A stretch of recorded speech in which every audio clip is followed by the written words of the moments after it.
Hi, good week to all. This is Kelvin here again. Welcome to this week latest edition of my weekly technical outlook on the major stock indices.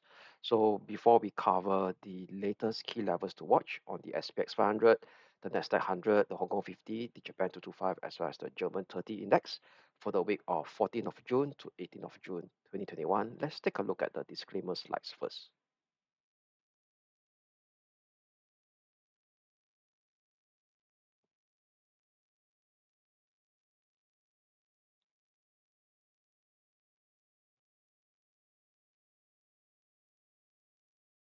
Okay, so let's have a quick glance through on last week performance on the global stock indices across the globe versus its prior week and the prior 4 week average. So the purpose of doing this is actually basically telling us a kind of a gauge of a raw momentum.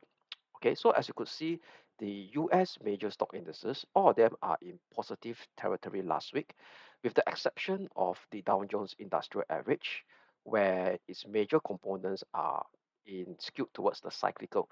So if some of you all followed my Twitter, I actually did mention earlier that right now we start to see a bit of shift towards the cyclic, we call it from the cyclical, which has been outperforming since the start of this year. That means talk about H1 2021, tilted slightly towards the small caps and as well as the high technology stocks that is actually outperforming in the last 2 weeks. So all this has been kind of a kind of a rotation play, which I believe that it could last for the ongoing summer months. That means we're talking about from the month of July to August and maybe around early September, which is Q3. One of the reason that it's actually it's a kind of an intermarket relation play where the US 10-year Treasury yield, the difference between the 10-year minus the 2-year spread has been coming down since 15 of or mid-March. All right, and recently it has started to break below the 50-day moving average of this 10-year, I would say the 10-year minus 2-year Treasury yield spread in the last 2 weeks. They're actually driving further downside pressure on this particular Treasury spread, which is the 10-year versus 2-year, that is actually has a positive correlation with the cyclicals play that we had seen at the start of this year. They're actually moving in the direct correlation. So with the 10-year minus 2-year Treasury spread that is coming down, and with the break of the 50-day moving average of such spread, it actually kind of give a bit of a negative feedback loop on the cyclicals. But on the other hand, it actually has an advantage over the technology stock as well as the small cap stocks, which tends to actually thrive in an environment where the 10-year minus 2-year spread that is coming down. Okay, that's what we are seeing in a couple of in these 2 to 3 weeks. All right, so that's give rise why the Nasdaq 100 is actually outperforming last week, and as well as the Russell 2000, which is 2.16%, Nasdaq 100 1.65%, which actually has a higher weightage towards the technology stocks like Apple, Microsoft, okay, and a couple of semiconductor stock as well. So very clearly, it actually surpassed its prior week performance, and as well as its the previous prior 4 week average at 0.11%. Whereas you look at the Dow Jones Industrial Average, it was actually below last week average of 0.66, below last week, partly below last week weekly performance, and also much lower than its prior 4 week average, which was at negative 0.01%. So what we could see right now is that in terms of raw momentum wise, the Dow Jones Industrial Average, or I would say that the cyclical and value related US stocks, is now actually taking a breather. And this breather or this consolidation could potentially last for 1 to 3 months ahead, okay, based on the chart that I'm looking at. So nevertheless, definitely S&P 500 is actually outperforming. Why? Because the top five stocks in the S&P in terms of weightage is actually the US big tech stocks like Apple, Microsoft. These are the two biggest. They're followed by Amazon. So very clearly, 0.42% last week, slightly below its prior week performance, which is 0.61, but surpassed its prior 4 week average. Then for Hang Seng Index, okay, for Hang Seng Index, today is actually closed for a public holiday. So that's why you see that the Hang Seng actually there's no movement today. So if you look at the performance of Hang Seng Index, it's kind of a consolidation as well based on the raw momentum. Hang Seng Tech went down last week, negative 1.29% versus its prior week gain of 1.73% and its prior 4-week average of 0.52. So no change for the Nikkei 225. So if you look at the Nikkei 225 over here, it's kind of sideways as well. Okay, almost negligible. All right. So German DAX last week almost unchanged as well. So kind of a momentum wise is pretty much lackluster over Nikkei 225 and German DAX. So later this is raw momentum. So later I'll share with you the technical chart of the various global stock indices that I tend to cover every week. So we realize that even though the Nikkei, the DAX, right, is actually no change last week, but it's actually soaring in a very kind of a slow and steady upward churn, upwards towards a fresh all-time high. Okay, so now let's take a look at the S&P 500, the 11. So very clearly from here, right, we start to dissect, you see there's a clear rotation player. So this was last week performance, 7 June to 11 June. So in a couple of weeks, right, previously the information technology was actually the laggard. So if you could see that last week actually went up towards one, two, three, four, the fourth highest ranking in terms of performance base, plus 1.38%, that surpassed last week almost was close to about two and a half times of last week S&P 500 performance at 0.41%.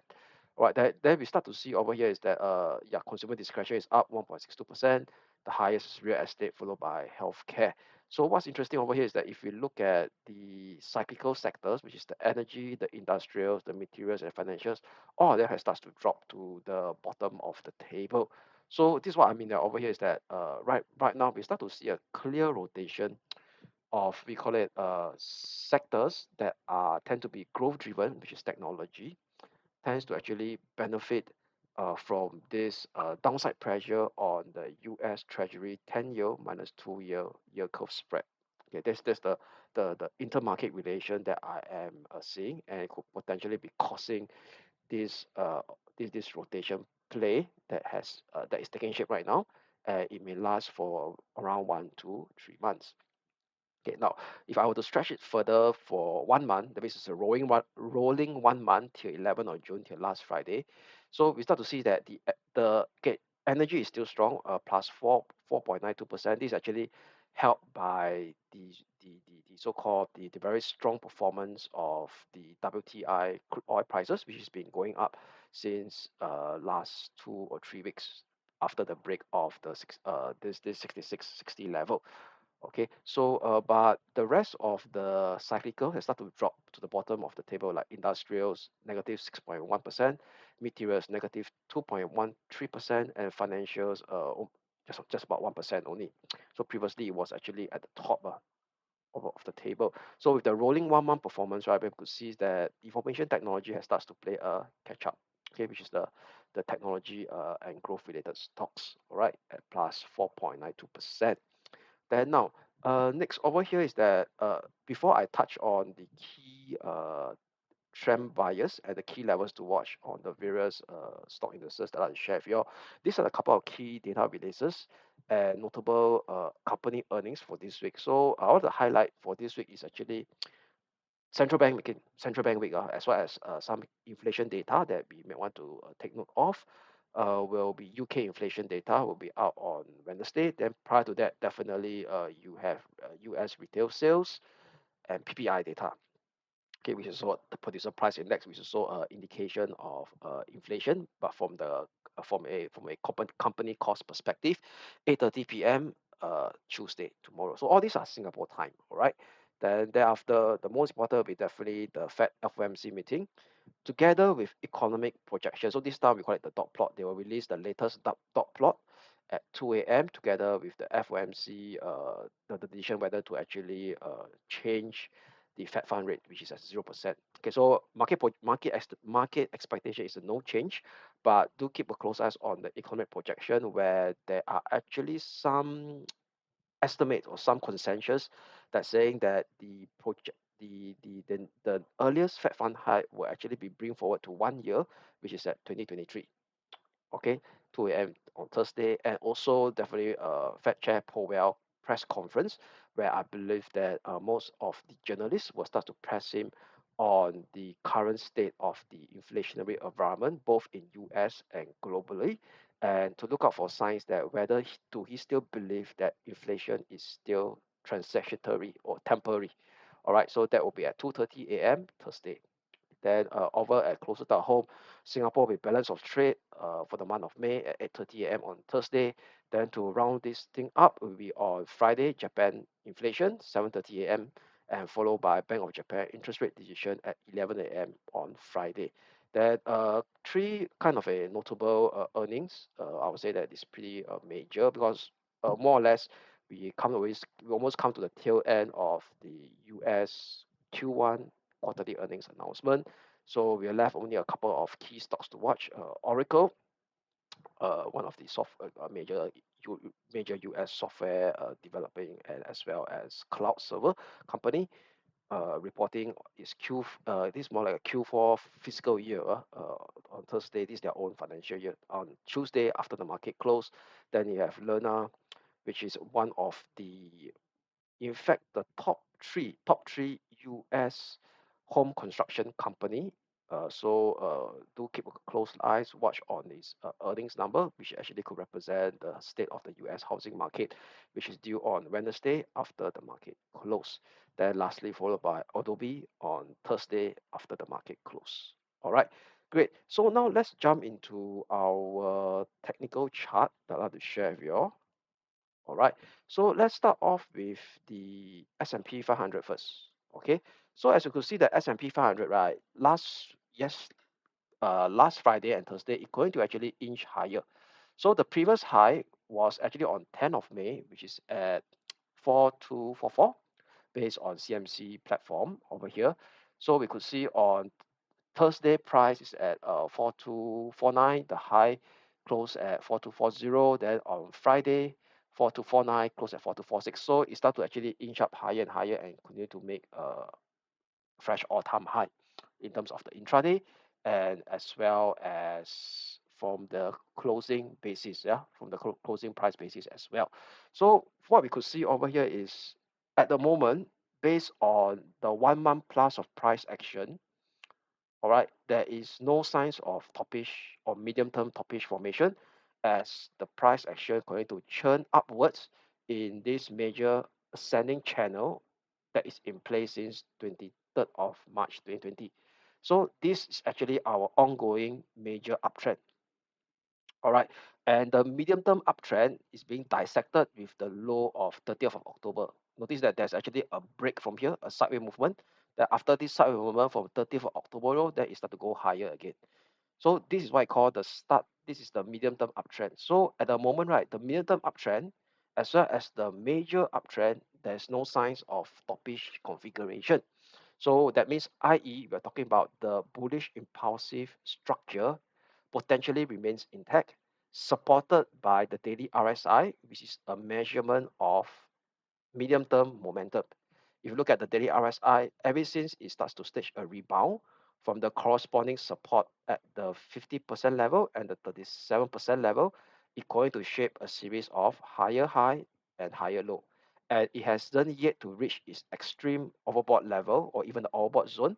The extreme overbought level is at 81%, which means, i.e., we are not seeing a overstretch of upside momentum in terms of a medium-term perspective. So the next key reason to watch will be definitely the FIBO level, which I highlighted in a couple of weeks ago, will be the 4300 level, then followed by the 4450 level. Okay, then now let's take a look at the strategy chart for this week. So the strategy chart for this week, right? What I did over here is I actually tightened the key medium-term pivotal support at 4180. So what is 4180? 4180 is in fact the former swing high area of 14th of May.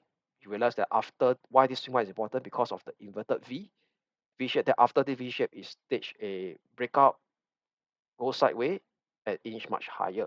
And right now the 4180 is also confluencing with the lower boundary of this minor ascending channel since 5th of March 2021 low. All right. So with that in mind, I will actually tighten it to 4180 level. As long as this 4180 level holds, that means there is no 4-hour close below this level. We could see a slow, further potential push up to actually test this 4280 slash 43 figure level. Then thereafter followed by 4330 slash 4360 level, which is confluenced by a Fibo expansion level, and as well as heading towards the top of the ascending channel as well. RSI still 4-hour RSI still rather positive, holding above this ascending support at the 50% level mark. All right, so now moving on to the Nasdaq 100. So let me share with the Nasdaq 100. Okay. Okay, so what we could see the Nasdaq 100, right? If you still recall that 14,040 was my upside trigger level, which was also my neutrality level, upper limit on my Q2 quarterly outlook. All right, Q2 quarterly outlook. So I will actually have my quarterly outlook Q3 one, which is held at the end of this month, which is on the 30th of June. So those who wants to register, you could sign up and you could actually look at my Twitter profile on my pinned tweet, where I actually drop that registration link over there. So what we could see over here is that a very strong push up last week to actually test that 4040 level, didn't break above it yet. uh, no signs of exhaustion. What I mean by exhaustion is what we could see that previously, right, when it tests over here, it start to shape this kind of very small candlestick formation. All right, like a spinning. This is a kind of a spinning top formation. This one is like we call it the spinning top formation. When the test over that 4040. So right now what I could see is that today it actually tests again this Asia time zone. So yes, definitely the day hasn't ended yet. But if could look at the RSI, RSI is not at the overbought level. There's no bearish divergence, and continue to see a series of higher high and higher low, holding above corresponding support close to the 50% level. So what we could see is that this time around, the test of this 4040 level, coupled with positive configuration on the daily RSI, indicating to us that medium-term upside momentum potentially has started to build up. So the chances of it shaping another push down, like what we see previously on the 26th of April to 12th of May, during this period seems to be lesser in terms of probability. So, but definitely I still got to respect 4040 because that was the level that has yet to broken twice, and it was also my Q2 quarterly outlook upper neutrality limit. So what I'm gonna do over here is that this will be my level. I will still maintain at my upside trigger level, and I will actually tighten my key medium-term pivotal support for this week. Okay, so what's the level? That's 13,700. Why 13,700? Is actually the previous swing high area of 25th of May, where it was traded sideways before it did this 2 weeks of push up, and also the 50-day moving average as well. Okay, that's acting as a support at 13,700. So with that, right, I would actually tighten it to 13,700 hours, 13,700 level. All right, which is all. If you go down to the lower time frame, which is the 4-hour time frame, what we could see is also the lower boundary of this minor ascending channel that is taking shape, or that is evolving since 13th of May 2021 low. All right, so with that, right, I would actually use 13,700 as my key medium-term pivotal support level to maintain my bullish bias for this week. So if we start to see a daily close above 1440 level, I could actually validate at least a push up for this week first to 14,280, then followed by 14,435 level. But however, we start to see a 4-hour close below 13,700. Then thereafter, the story goes again. That means 1440 is indeed a tough level to crack. Then we start to see another potential slide again within this 3 month of sideways configuration to actually test the next support level, the lower limit of this big complex sideways configuration at 13,400. Below it, 12,920. All right, so I'm using the Titan key medium-term pivotal support for this week at 13,700 to maintain my bullish bias. So as long as it didn't have a 4-hour close below it, a daily break above 14,040 level, then potentially we could see it drift higher towards the next resistance at 14,280. Then thereafter followed by 14,435, which is a confluence of Fibo expansion level, and the top upper boundary of this minor ascending channel that is starting to evolve since the low of 13 May 2021 low. All right. So as I mentioned earlier, why today there's almost nothing in the Hang Seng or the Hong Kong 50 because of a public holiday that is closed today. So last Friday is kind of pretty flat as well, flattish, below that 29,575 trigger level. So still doing that kind of an impending double bottom potential bullish configuration on the 4-hour chart with 28,000 slash 27,600 as the key medium-term pivotal support. Definitely, you got to have a daily close above this 29,575 before we could actually be more confident to actually skew the probability towards the, I would say, at least the start of a multi-week or medium-term impulsive up move to actually test the top of the I would say that the close to the swing high of 18th of February 2021, which is at 13,760 slash 31,080 level. Okay, so you got to have a hourly, a daily close above the upside trigger level, which is the neckline of this double potential impending potential double bottom, which is at 29,575. All right. So now moving on to another major Asia benchmark stock index will be the Japan 225 or the Nikkei 225. So what we could see is that the Nikkei 225 is a kind of a slow churn up, even though momentum wise is almost kind of lackluster. But if you were to look at the technical configuration of the chart, what's positive is right now, the daily RSI has started to, ever since this bullish breakout of this descending resistance, which is also in parallel with the descending resistance that is in place since the 31 plus year high of 13,242 that was printed on 16th of Feb. And thereafter, it start to go sideways. All right. So it managed to state a bullish breakout, indicating to us of a potential pre-signal of a breakout of this similar parallel descending resistance in terms of price action.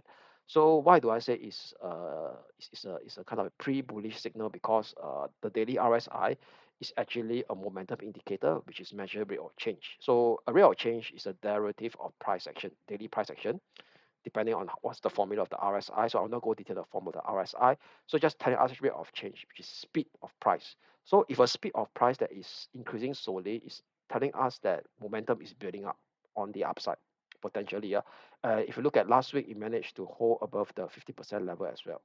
All right, which indicating to us that momentum is starting to build up, or at least from a medium term perspective, as indicated by the RSI. And most importantly, we start to see that previously there was a plunge down on the 12th of May, and it started to form a bullish daily morning star reversal configuration, taking into account these three candlestick over here, right above the 200-day moving average. And it start to shape a series of higher high and higher low. And right now, reintegrate back up towards the previous line, which is I would say that some of us may call the lower boundary of this symmetrical triangle formation. All right, reintegrate back up a bit now at 28,400 level. So the last couple of weeks is more sideways ever since it starts to break up from here. So it's a bit of digestion as well. That means why? Because it's coming close towards the upper limit of this symmetrical triangle range, or I would say the descending trend line resistance that is in place since 16th of Feb high, that's capping the lower high, all right, which is now at 29,600. And also the last swing high of 7th of May that led to this steep fall. So psychologically, the steep fall that broke below this symmetrical triangle range support. So psychologically, this is an important level in terms of sentiment wise. So that's why price action seems to be a bit hesitant as the price starts to trade very close to it. So today's high, if you look at it, is at 29,218, which is pretty close. Getting more and more closer. So that could explain a bit of hesitant move. Then plus also we have two key risk event, which is this week, which is the Federal Reserve FOMC together with the dot plot as well as POA press conference. Then on Friday, BOJ. All right. So what we could see over here is that my strategy is unchanged. So the key pivotal, medium-term pivotal support, I kind of tidy up a bit slightly from 28,300 to 28,400, and I'm still using that 29,600 as the upside trigger level. So a daily break above, a daily close above this level at 29,600, we could take us much higher towards 13,2330. Then thereafter followed by the 16th of Feb swing high at 13,750. All right, the 13,750 level. Okay, so with that, that's the Nikkei 225 or the Japan 225. All right. Then moving on to the German DAX. So if you look at the German DAX, right, it's more like a, yes, we could see sideways here that could explain a bit of daily that raw momentum table that I shared with you at the start of this webinar presentation. It's kind of lackluster because it's more like a sideways, but if you realize that it has a slowly churn up towards higher high. All right. So last week it actually closed printed a high of last Friday, I'll say last Friday, printed a high of 15,730. 723, then closed at 15,722, which was almost the same as the previous all-time high at 15,733. All right. So kind of that's why it's a bit more like a sideway over here. But what you could see over here that this kind of a slowly upside momentum that is moving up gently, churning upwards gently, is keep on holding above the 50-day moving average. All right. 50-day, you notice that over here, 50-day moving average is holding very nicely since the last test of it on the 25th of Feb this year. Previous couple of tests on the 4th of May, on the 11th of May, and the 19th of May all didn't have a daily close below it. So this actually explained to us that this 50-day moving average is pretty significant, and right now it's acting as is acting as a support at 15,400, which is also the former swing high area of 7th of May. Previously, it kind of a congested breakout, go sideways again, push up, and right now this is kind of a previous resistance turns into a pullback support level. So definitely a break below this level could take us down to a 14,800, which is the lower boundary of this major ascending channel that is in place since 19th of March 2020 low. RSI wise, uh, still pretty positive in terms of momentum wise, continue to shape a series of higher low, slightly higher high above the corresponding support at the 42 level, and hasn't yet to actually goes into the overbought zone and even test the extreme overbought level at 85%. So what we could see is that medium term momentum, upside momentum hasn't overstretched yet, which could actually potential support further price action on the German 30 index. So with that, right, I will tighten the key medium term pivotal support to 15,400 level, which is also correspond to the lower boundary of the a minor ascending channel that I draw or that is going to evolve since 1st of Feb 2021 low. So still no change. The resistance level still is maintained at 16,070 slash 16,200. A break above it should take us much higher towards 16,530 slash 16,685, which is also correspond to a feeble expansion level, and as well as the top of this minor ascending channel as well for 1st Feb 2021 low. So overall, still pretty much unchanged, still maintain the bullish bias as long as 15,400 key medium-term pivotal support holds on the German 30 index. So overall, just a quick wrap up from the across the globe, what we see across the major stock indices. Overall, major uptrend as well as medium-term uptrend still remains pretty much intact. What we could see right now is a kind of a rotation into you into more of a technology and growth stocks. So that actually benefited the Nasdaq 100 index, which has a higher weightage towards US big tech. So with that, pretty much in terms of probability wise, the chances seems to be getting higher for a potential bullish break above that 14,040 upside trigger level, which is my Q2 upper neutrality limit level. So definitely, with that in mind, this week is also there's a major risk event across the horizon, which is this coming Thursday Singapore time, which is 2 a.m., followed by 2:30 a.m., which is U.S. Federal Reserve FOMC meeting, together with the release of the latest economic projection, and as well as half an hour later, which 2:30 a.m. Thursday, where Fed Chair Powell will actually take questions in terms of press conference, and the market will be hearing very closely on his take on the current inflationary environment, both in US and both globally. So that could actually impact risk asset prices, especially on the stock market price. But nevertheless, do watch those key medium-term pivotal support. So as long as this support is not broken, we will say that the medium-term uptrend still remains intact for now. Okay, so with that, have a great trading week ahead, and I see you all next in my next webinar video.